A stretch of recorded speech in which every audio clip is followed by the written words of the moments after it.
Desafío. Conoce la propuesta de cada candidato a un puesto público en estas elecciones 2019. Bienvenidos. Saludos a todos, una vez más entramos a sus hogares con el programa Desafío 2019.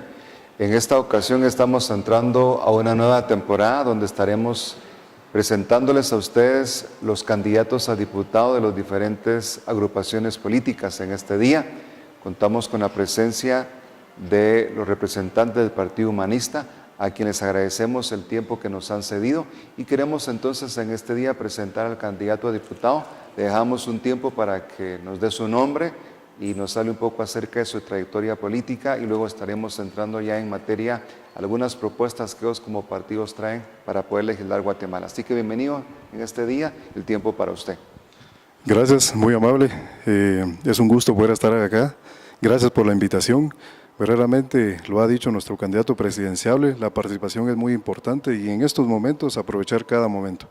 Lamentablemente, pues con estas nuevas reformas, si bien es cierto, pudieron regular el sistema que se ha manejado por muchos años, el tema tiempo es muy corto.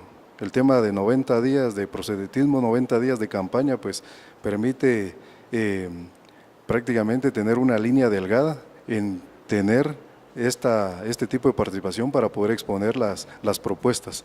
Mi nombre es Diego Armando Álvarez, soy candidato a diputado por el Partido Humanista, me dedico a la supervisión de obras y estoy con el buen deseo de proponer y decir las cosas como son. Una de las cosas que creo que nos gustaría conocer a todos los guatemaltecos es saber qué propuestas trae la bancada humanista. Esto es prácticamente nuestro plan, algunos le dicen ejes, algunos le dicen pilares, pero verdaderamente nosotros nos centramos solamente en las actividades. Vamos a poner un ejemplo muy claro. Nuestro candidato presidencial ha sido muy claro y enfático de que va a traer prácticamente su gabinete en esta ciudad, que es la ciudad de Quetzaltenango. En ese momento vamos a aprovechar a entregarle una planificación ordenada, con una planificación que refleje un presupuesto verdaderamente real, verídico, no sobre planteamientos verdaderamente hipotéticos, y se podría decir que en ese momento vamos a presentar lo que ya tenemos, una planificación del tema de las inundaciones para poder resolver de forma paliativa a corto plazo. Pasando a mediano y a largo plazo un proyecto que sea sostenible, que no necesite inversión periódicamente y que tenga verdaderamente la rentabilidad, la viabilidad funcional de poder desfogar las aguas. Está claro que verdaderamente para hacer una inversión de aguas separativas, pluviales y servidas, estamos hablando de una cantidad un poco elevada. Por lo que nosotros planteamos unas bóvedas que puedan captar la agua de lluvia y poderlas desfogar de forma periódica.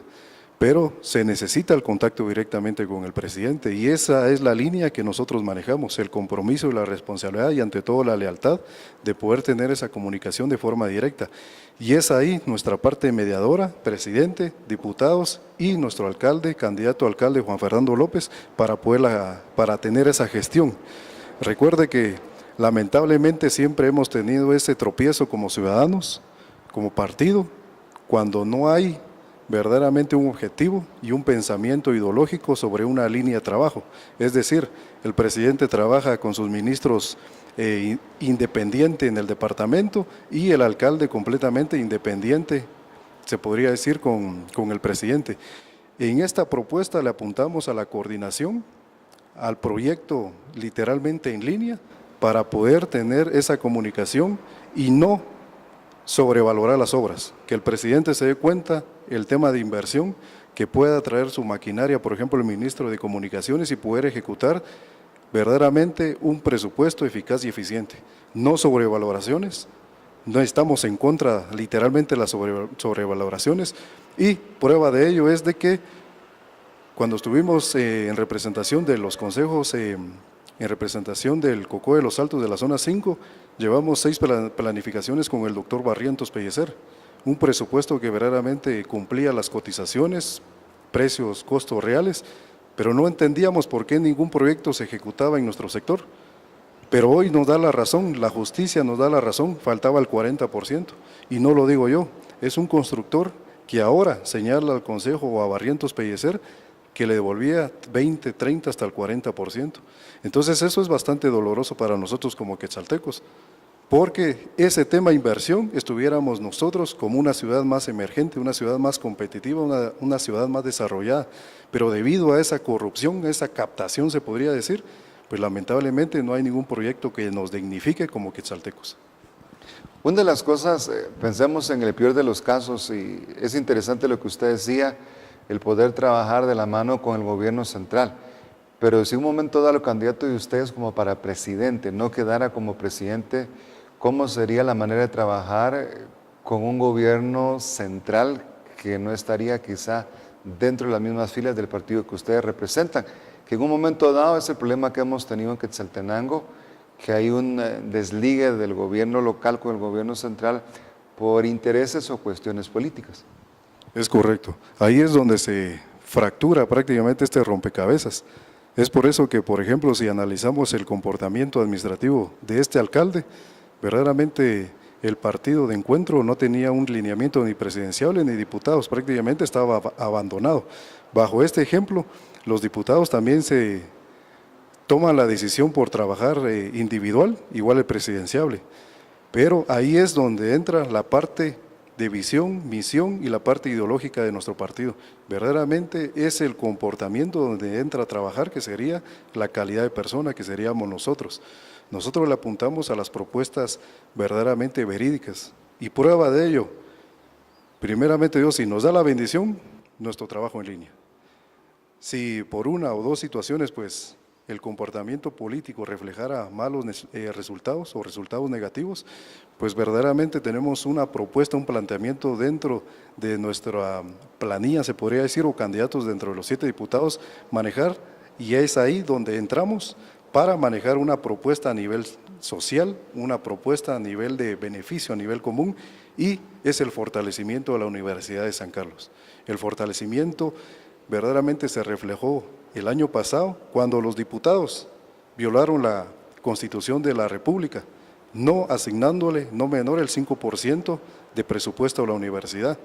Pues está claro, el decano o el rector hizo estas aclaraciones, y ahí están los medios que lo comprueban, que los primeros centros que iban a prácticamente sacrificar o a cerrar eran los departamentales. Pero hay algo muy importante acá, algo muy importante que se debe de pelear y se debe proponer y se debe de justificar este tema de inversión para la Universidad de San Carlos. ¿Qué queremos decir ahí?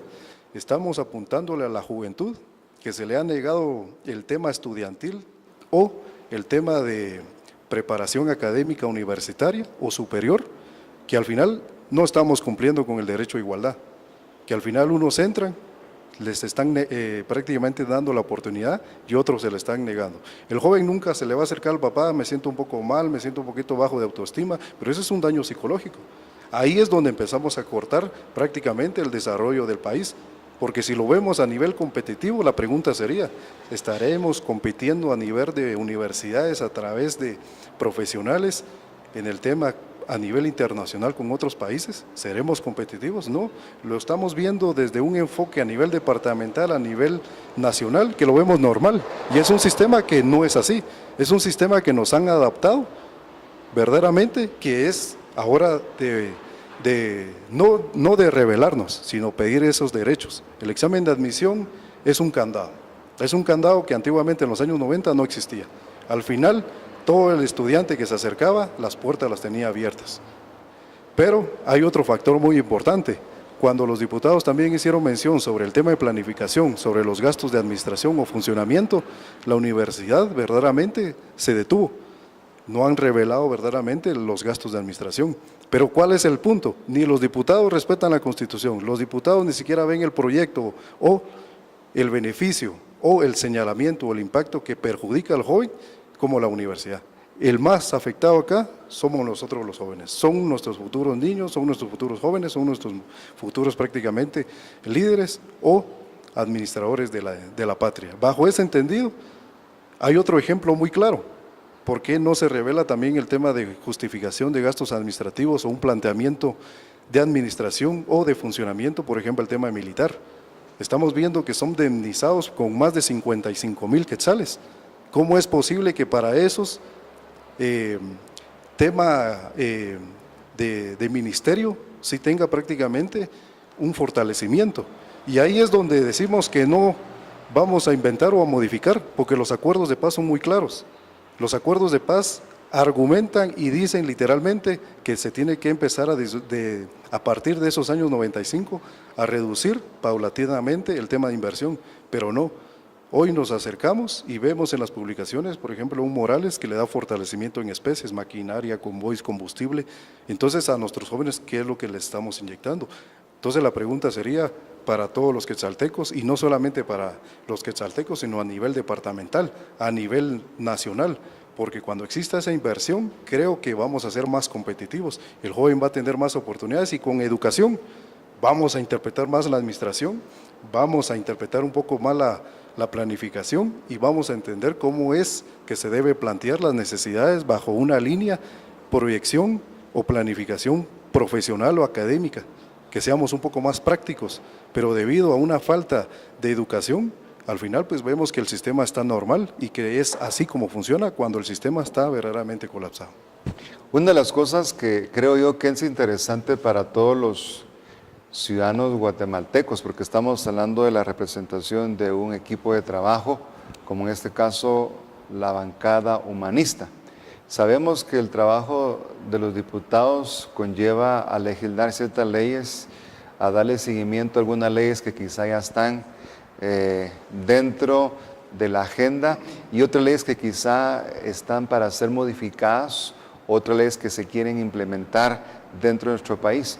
Y en los últimos años específicamente se han hablado de algunas leyes que han sido controversiales en nuestro país. Y nos gustaría saber si en la bancada humanista habrá un apoyo hacia estas leyes que se están tratando de establecer en Guatemala. Y quiero hablar de 3 áreas muy importantes que de hecho cuando tuvimos el candidato presidencial de ustedes, él nos habló un poco acerca de eso, pero también me gustaría escuchar la opinión de ustedes como diputados, parte del equipo que él tiene. Y son 3 temas que se habló con el candidato de ustedes y se ha hablado en Guatemala. El primero de ellos es la famosa ley LGTB, si ustedes estarían de acuerdo a poder apoyarla y si esta ley pasara, pues ustedes como bancada estarían dispuestos a estar a favor de ella. La otra ley que nosotros estábamos viendo es acerca del problema que se ha tenido en Guatemala y es que se tomó la decisión y como lo decíamos en la entrevista que tuvimos con él, ya a partir de septiembre la CICIG ya no puede trabajar en Guatemala de la manera que se tiene, pero hay ciertas bancadas que están con el deseo de poder una vez más reactivar y pedir que una vez más se implemente que una institución como la CICIG venga a Guatemala. No sé si ustedes estarían dispuestos a apoyarla o si no, cómo fortalecer, qué ley ustedes tendrían para fortalecer las áreas como Ministerio Público, lo que hoy nosotros entendemos pues la corrupción. Y la otra área que nos gustaría saber si la bancada humanista es pro familia, que son 3 temas que son importantes y lo digo porque parte de las leyes que hay y el trabajo de ustedes sería legislar. ¿Qué concepto o qué opinión tienen ustedes acerca de esto? Bueno, calculé, dice la cuantificación aproximadamente como 5 a 6 preguntas. La primera, la modificación. Existe, por ejemplo, la ley de aguas, existe la ley de competitividad, pero cuando vemos la ley de aguas, verdaderamente lo vemos como, por ejemplo, un ministerio adicional, porque eso lo va a regular, administrar prácticamente el Estado. Pero cuando vemos el tema de salud, que es el Ministerio de Salud, Ministerio de Educación y otros ministerios que no han presentado resultados eficientes y prueba de ello en el sistema matemático o cuantificable, cualitativo o no cualitativo, por ejemplo el Ministerio de Finanzas, siempre se proyecta a la recaudación y nunca han llegado a la proyección que ellos han realizado por muchos periodos. Entonces, ¿cómo es que una ley de aguas pueda surtir un efecto cuando el gobierno no ha resultados efectivos que puedan tener un beneficio? Es decir, que se le pueda devolver ese tema de administración en obras, en salud, Pero cuando vemos esa fractura, cuando vemos esa debilidad, verdaderamente no hay otra cosa que decir que somos malos administradores. El tema de competitividad, por ejemplo, con los acuerdos internacionales y los acuerdos de tratado a nivel internacional, ¿por qué no se ha explotado? Verdaderamente se tiene un monopolio, y ustedes sabrán muy bien, las familias, las empresas que manejan ese monopolio, ¿por qué no se ha explotado?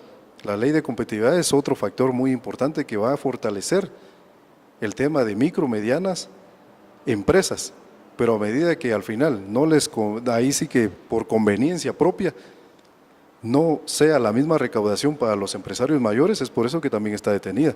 Pero hay algo también muy importante, el tema que se activen esas empresas, será que tendremos las condiciones como Estado para que puedan competir, para que puedan tener una oportunidad, y prueba de ello es el tema de Guatecompras. Guatecompras lo sabe muy bien, los empresarios saben muy bien, las administraciones municipales lo saben muy bien, los diputados actuales lo saben muy bien y el presidente lo sabe muy bien.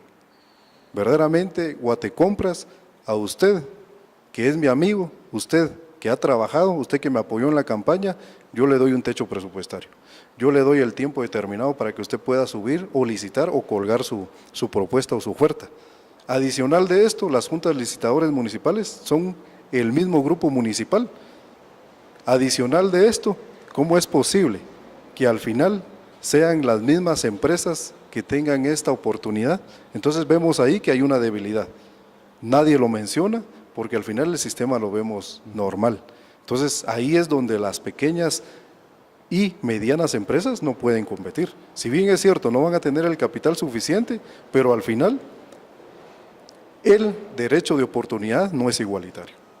Es decir, estamos también sacando profesionales que al final no se les está brindando el trabajo más práctico para que seamos un poco más eficientes dentro de las necesidades a nivel nacional. La otra propuesta de modificación verdaderamente o nuevas propuestas de legislar, verdaderamente cuando vemos el tema, por ejemplo, centrémonos otro tema que también es de impacto, siempre con el tema de aguas. ¿Qué pasaría si se le diera ese empoderamiento a las mismas municipalidades para que puedan administrar sus recursos? ¿Qué pasarían con todas esas hidroeléctricas que son del sector privado? ¿Qué pasaría con todo ese desvío de cauces que tiene, por ejemplo, en la parte baja de la cuenca, sea, por ejemplo, el tema de cultivo? Verdaderamente el Estado argumenta y dice literalmente, los recursos son propiedad del Estado, pero no han tomado consideración qué pasa con estos. Entonces, ¿qué pasa? Ellos sí pueden ejecutar sus hidroeléctricas, ellos sí pueden prácticamente manipular el curso hídrico, pero en beneficio de ellos, pero en beneficio de nosotros como población, como representantes, se podría decir garantes de, como lo establece la autonomía municipal y su consejo, ellos verdaderamente no tienen ese alcance o esa visión. Nosotros verdaderamente le apuntamos al valor de la persona, al núcleo de la familia, que eso conlleva verdaderamente, y lo ha dicho nuestro candidato presidencial, no al aborto. Y prueba de ello es de que verdaderamente creo que las oportunidades se deben de brindar sin igualdad. Una mujer, un hombre, un joven, un niño o una familia. La igualdad debe ser equitativamente. Gracias, volvemos con Desafío 2019.